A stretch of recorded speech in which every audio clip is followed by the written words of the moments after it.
Sopner, can you hear me? We sure can, Mayor Weiss. Well, welcome, Mayor For getting that Weiss. to me. It's 12 o'clock and we have a quorum. So why don't we start the meeting? This is Mayor Hartke, and in lieu of Mayor Gallego's absence, I have the honor and privilege of leading this particular meeting today. So good afternoon, members of our MAG Exec Committee, and this meeting is now called to order. For those who are around the table, please remember to turn your mics on before speaking. For those participating, like Mayor Weiss on Zoom, well, actually, you're the only one, so I guess we'll just know it's you. Oh, sure. Make me feel bad. That's great. Thank you, Kevin. MAG public comment process allows members of the public to comment on items in today's agenda or on items that falls under MAG jurisdiction. If you would like to comment at today's meeting, please fill out a request to speak card located on the counter on the side there and give it to MAG staff. And if you parked in the garage, parking validators are also available on the information table in the hallway. If you purchased a transit ticket to come to this meeting, please see the staff for a ticket. And having hearing assisted devices are available from MAG staff. We're now going to begin the meeting with a roll call of all members. Supta. Thank you, Chair. I will go through the list of members. Please indicate if you're present when I call your name. Mayor Kate Gallego, Mayor John Giles, Mayor Kevin Hartke. Here. Thank you. Mayor Hermosillo, Mayor Osborne. Thank you. Mayor Peterson. Thank you. Mayor Weiss. Here. Thank you. Chair, we have quorum. Me and the Pledge of Allegiance. I pledge allegiance to the flag of the United States of America and to the republic for which it stands, one nation, under God, indivisible, with liberty and justice for all.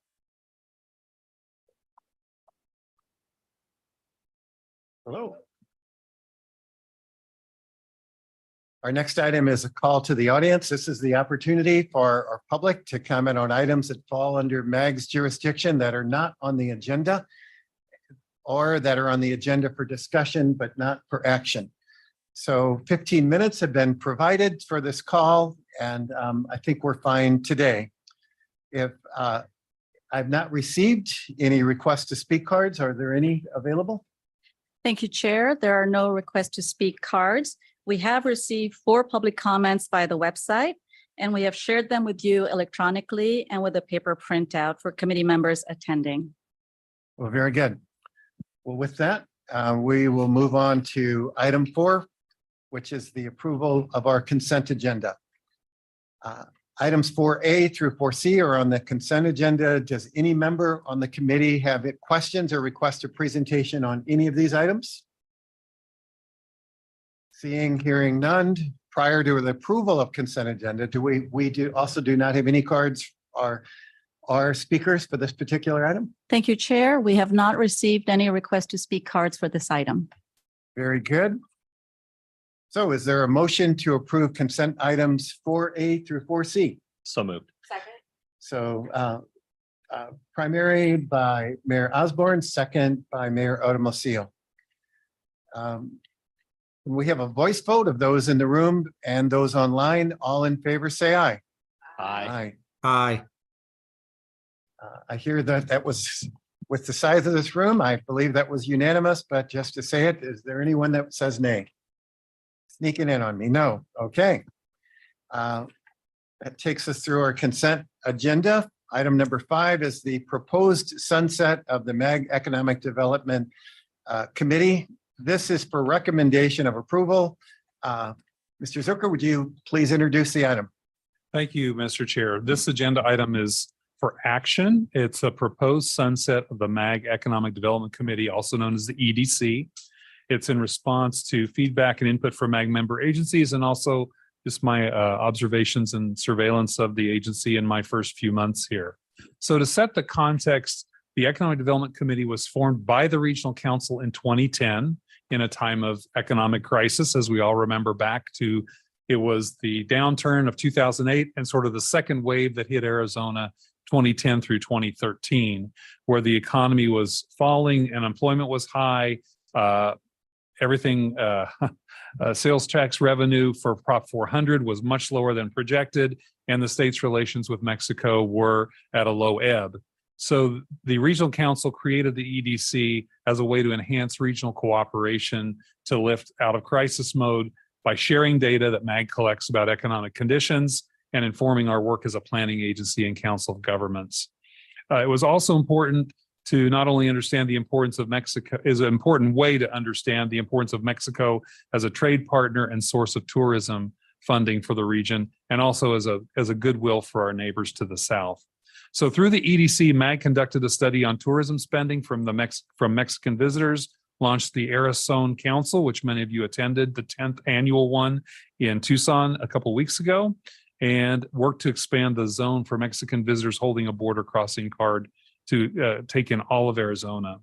So that's just a few examples of the work done through the EDC and through MAG. And I think, fortunately, as we're going to see, economic conditions are much different today than they were when the Economic Development Council was formed. MAG staff, through the data collection, do keep their fingers regularly on the pulse of the regional economy. Many of you are also members of GPEC and your local chambers. I think GPEC is much more robust in its data collection capacities, and under Chris Camacho's leadership is really doing great things there as well. So the EDC, when it was first formed, was created with a 2-year sunset, and then in 2012, the Regional Council renewed the charter indefinitely. So because it was created by Regional Council, MAG bylaws say that it has to be sunset by Regional Council, but we wanted to come to the Executive Committee to lay out the case that we think there is for transitioning to another way of doing economic development at the agency. And with that, Sepna will walk us through, I think, some really interesting slides that show you it's pretty dramatic, the changes between now and 2010. We know them, but when you see them, I think you'll find them interesting. So with that, I'll turn it over to Sepna Gupta from our policy staff to walk us through that, and then we'll take any questions and your recommendation. Thank you. Mr. Chair and members of the Executive Committee, I will present, as Ed mentioned, on the EDC and how the economic conditions that necessitated its formation since 2010 have really changed over the years. As Ed indicated, the Regional Council formed the EDC in 2010, and we were really in a time of economic crisis, and it was formed to address those issues. Now, since then, the region, the state, the nation, economic conditions have changed remarkably. In 2010, conditions in the real estate sector, which faced one of the most extensive crisis, since then, those have alleviated a lot. And actually, we've gone on to the other side with less inventory. And we also, in 2010, had cascading unemployment in the retail and construction sectors. And we had a significant slowdown in the overall economy. As Ed mentioned, our relationships with Mexico and with Sonora were at a low point. So in the next few slides, I will show you how things have turned around since then. So we can start with two key economic indicators, housing and unemployment. So this slide is a reminder of where we were. You can see there's over 63,000 distressed properties. This visual shows the collapse of the residential market in 2010. As you can see, this is a lot of red. Next slide, please. So we're fast forwarding to 2023. The number of distressed properties is less than 1/30 of what it was in 2010. A lot of factors and concerted public and private measures led to this improvement. Data analysis and dissemination by MAG via the EDC was part of those actions. Next slide, please. So here we're going back to 2008. And in this slide, we want to show how much the residential market had shrunk in 2010. You can see from 2008 to 2011 how wide the shrinking is. But now you can see since 2011, the region has really picked up in terms of residential market and construction. Since 2008, approximately 346,000 units have been completed. Next slide, please. So let's look at unemployment now. So unemployment had peaked in 2010. So that's the official dates of the economic crisis. But you can see how the region bounced back. And now if we click one more time, you can see this here. You see the peak, that's during the pandemic. And you can see how fast the region bounced back. So the lines going down is a very good thing. And it was very rapid in our region, which showed also the underlying strength of the economy. Now you can see here for July 2023, the unemployment rate is slightly higher than the national rate, but that's also due to seasonal changes. So where in other regions, employment goes up in the summer, in our region, employment actually goes a little bit down over the summer, and then it picks up again in the fall. Next slide, please. So let's look at total employment here by industries. So we're going here from unemployment to employment in the different sectors. So this chart tells a story of economic diversification. And so this is in 2010. You can see the total employment in these different sectors. If we go forward to 2022, you can see how much employment has grown. So overall, we have 800,000, more than 800,000 jobs more since 2010. But what this slide shows is one more thing, is the percentage growth. So you can see that healthcare now is the largest employer in the region, more so than retail. The only industry that actually decreased a little bit was public sector, public administration, as you can see. Now let's look at GDP in current dollars. So this GDP figure is for the entire region. So it includes Maricopa County and Pinal County. So with the growth in employment and in population, the GDP in the region has grown more than 70%. Now this is for the region as a whole. Pinal County's growth is actually 81% over that period. So it exceeded the growth in Maricopa County. Now they're starting from a smaller number, but it's remarkable how fast the GDP has grown there. Next slide, please. So continuing the story of employment growth, here we see the sectors as well as how widely distributed the new employers that have moved here since 2010. This slide is from our partner, GPEC, the Greater Phoenix Economic Council. And you can see how widespread the new companies are, but also how widespread the spread in sectors is. We can also see how many of these employers who have come from around the country and from around the world have located along transportation corridors that were planned by MAG. Next slide, please. Now, in 2010, this slide is from the Arizona Commerce Authority, and it's actually a slide that Sandra Watson presented to the EDC earlier this year. So in 2010, we were already a key player in chip manufacturing. For example, we've had Intel for decades here. We've had other companies for a long time. But this presence was really turbocharged by the latest foreign direct investment in the country, actually. And we've all heard, of course, of TSMC. But what TSMC also did is bring along a whole ecosystem of suppliers. But it's not a TSMC story alone. Global names in automated and electric vehicles, data centers, battery and energy storage, medical technology, and more have chosen the region for major investments. Now, these wins have catapulted the region's national stature in advanced manufacturing, which was in 2010, 2008, lower than the national average in terms of percentage of jobs that were in manufacturing. Next slide, please. So here we can look at trade, imports, and exports. So we have numbers for Arizona and for the Phoenix metro region.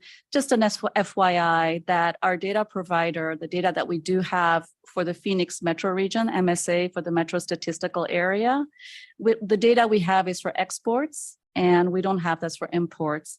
But for the state, the numbers in 2010 were around 15.6 or 7 billion. In some cases, they have nearly doubled. So as the economy has grown, these numbers have steadily increased, which also shows the strength of the region, not just in purchasing power, but also in the terms of the things that the region creates and sends abroad. Now, next slide, please. This also continues the story of our exports. We had talked about how relations with Mexico in 2010 were at a low point.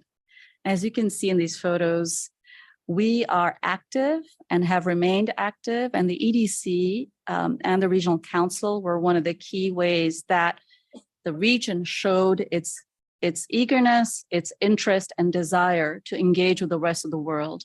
We have a focus on Mexico and Canada, our largest trading partners, and Canada being the largest source of foreign direct investment, if you don't count TSMC's 40 billion investment. So these photos show that we've organized the Arizona Business Council, something that Ed mentioned, 10 years running.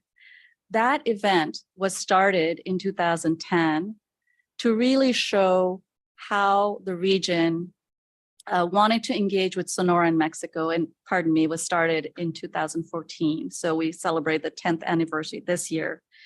And it was is in partnership with the Arizona League of Cities and Towns.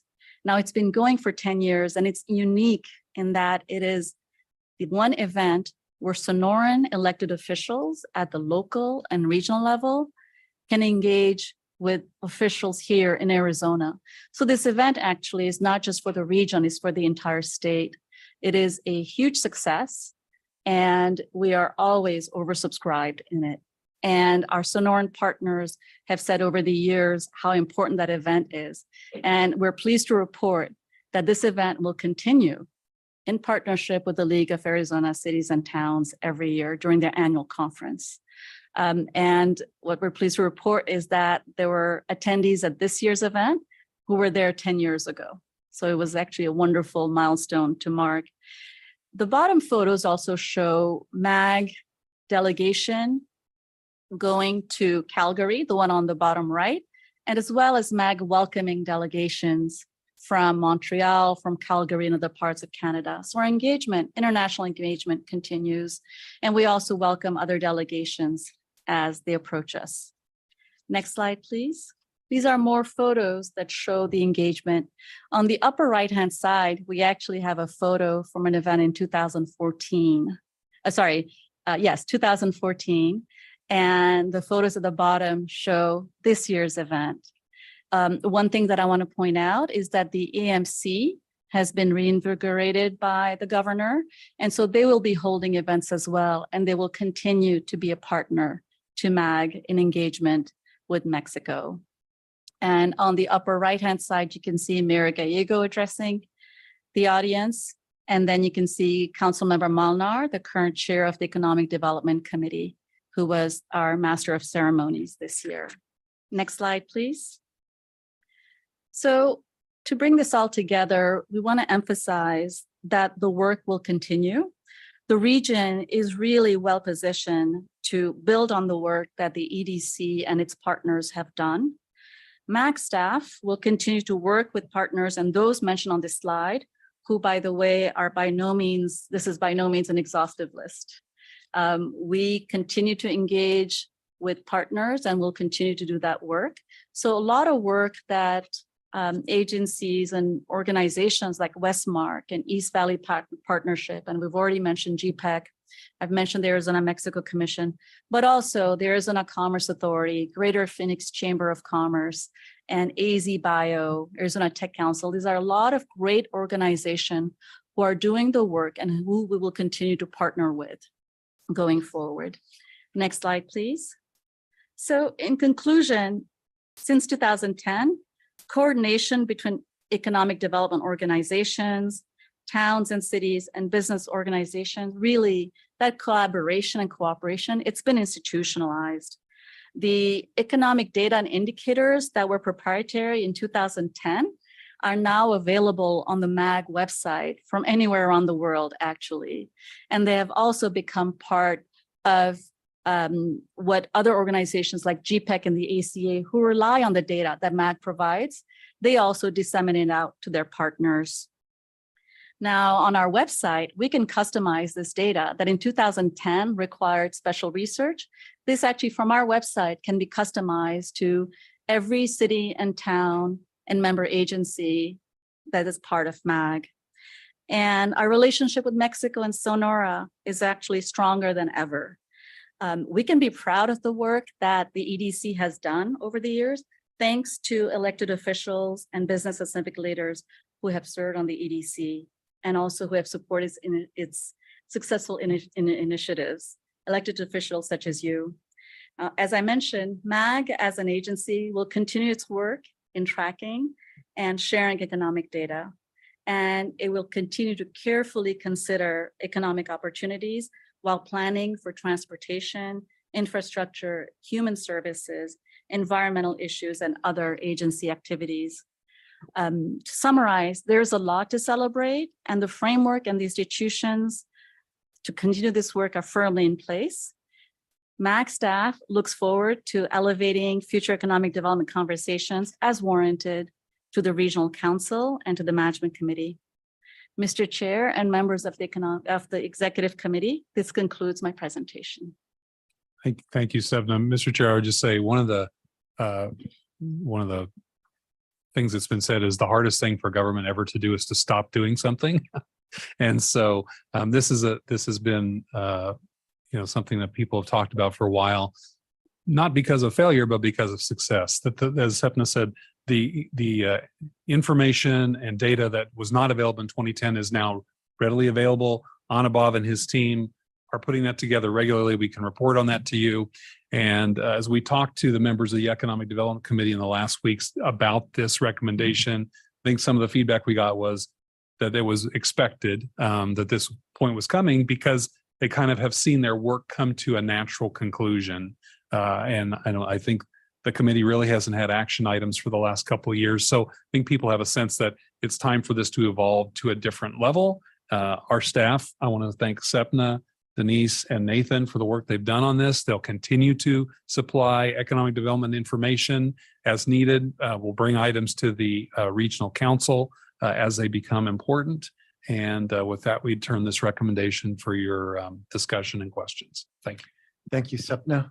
Thank you, Ed. And I formerly served on that committee for a brief stint before I became mayor. In fact, I think I might have served on every bank committee. Now that I think about it through the years.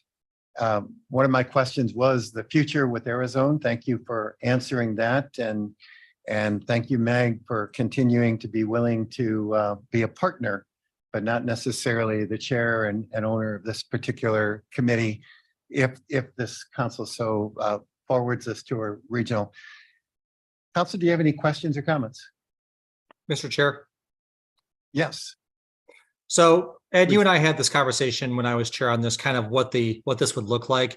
And Sapna, I think you did an incredible presentation. I think you highlight the success, and I think you hit on it. The Arizona success is a highlight over the last few years, but I also think you look at the maturity of economic development organizations such as East Valley Partnership, GPEC, and Westmark, along with cities getting more involved with economic development. And I think that kind of precludes MAG from staying in it. I think MAG does some things they do it very well. Obviously, transportation planning, obviously social services under Amy. I think data is an important thing that we do, 911. But I think on something like this, there's other agencies that can do this and have a bigger impact. And it's not necessarily they can do it better, but they can have a bigger impact in the market. And so I'm in favor of this motion. Additional comments? All right. Again, I want to thank MAG for being reflective and asking where do we currently need to invest ourselves in the future of the county. And I suspect there might be some others that further conversations that you all might have and present to us as well. I understand we have no cards from the public on this one either. Our comments? Thank you, Mr. Chair. We have not received any comments. Okay, with that, is there a motion to approve agenda item number 5? Second. All right, motion by Mayor Hermosillo, second by Mayor Peterson. We have a motion and a second. All in favor, say aye. Aye. Aye. All opposed, say nay. All right, so this will then appear on our regional council agenda coming up next. Item number 6 is a possible exec session for legal consultation. Would the committee like to go into exec session? Mr. Chair, I make a motion that we adjourn to executive session. We have a motion by Mayor Weiss, second by Mayor Peterson. All in favor, say aye. All Aye. opposed, say nay. All right, with that, we shall proceed into exec session. I understand that you all are in the spirit of our last item. Adios, hasta luego.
Mayor, members of the committee, there's almost no legislative update other than to say our previous lobbying contract with Policy AZ, which was John McDonald and Dana Paschke, is expiring at the end of this month.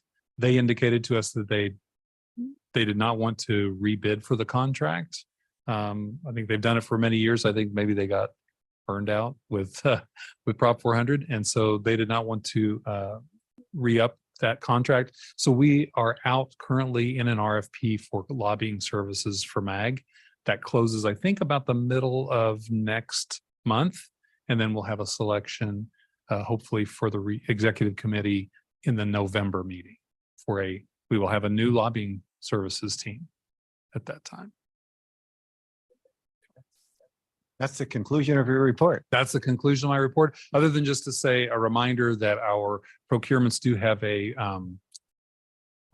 transparency clause, which is that firms should not be reaching out to you directly to lobby you for the contract while the solicitation is on the street. So that's basically between now and your executive committee meeting in November. Mr. Chair, Mayor Weiss. did I hear Ed correctly when he said it was Mayor Orsborn's fault why they didn't want to renew with us? I just want to clarify that. No, that's not what I said. Okay, so make sure. Aspersions and Nothing about the innuendos. previous chair was said. Thank you, Mr. Chair. All right. So no additional questions. Item number 8 is requests for future agenda items. Does any committee member have an item they would like to place on a future agenda? Mr. Chair, I was approached by an organization that serves the entire valley that gets its funding through the statewide tobacco tax, just to kind of do an update to MAG for pure clarity. My daughter works for this organization, but it came from someone up a little bit higher up in the chain, and they just kind of want to give an update to mayors locally. And I don't know if it would be at the executive committee, or Ed, if you felt it was better to be part of a MAG regional committee meeting, or if you felt that it wasn't appropriate. But it's first things first. They just kind of want to give an update on funding, where the money goes, and they felt it might be just a little bit better for all the mayors to be in the room at one time if possible. I will leave that to Mayor Gallego to have a conversation with Ed Zucker. I will talk Yeah. to Mayor Gallego about that, Mayor Weiss. Thank you. Yeah, and if the answer is no, you're not going to hurt my feelings at all. I just wanted to put it out there. Thank you. Thank you. Any additional requests? Seeing none. Item number 9, comments or announcements from the membership. Come on, Mayor Weiss, we're counting on you. No, I'm done now. I'm tired. All right. With that, that concludes our executive committee. Our next one will be Monday, October 16th at 12 p.m. with no further business.